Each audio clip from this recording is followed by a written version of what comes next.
My name is Tim Tyson. I'm a historian at the Center for Documentary Studies at Duke University, and I work on issues of race and politics and culture mostly in the South and mostly along the color line.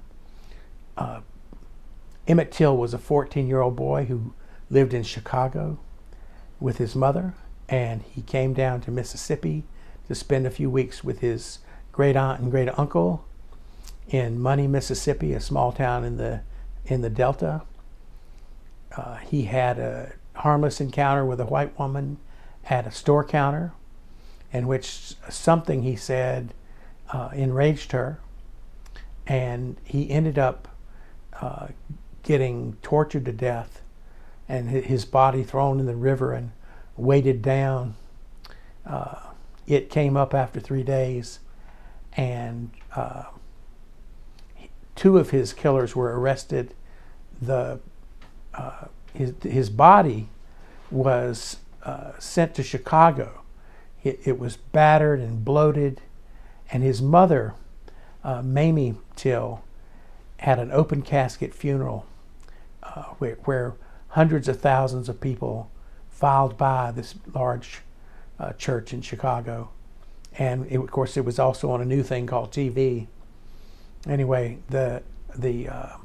she was courageous, but she was also was politically savvy, and she was able to use the press and then local activists, networks, and labor unions and churches and the NAACP, and they launched a movement in protest of this lynching of this 14-year-old boy.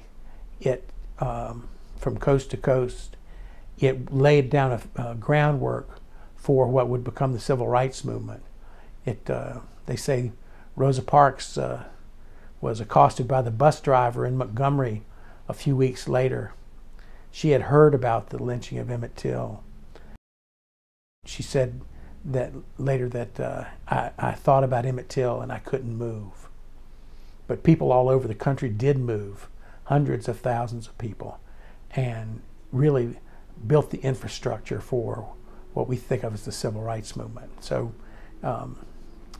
it's usually told as a kind of Southern horror movie starring Redneck Frankenstein, which is a story that makes everybody feel good, because of course we're not in favor of butchering little black boys. But in truth,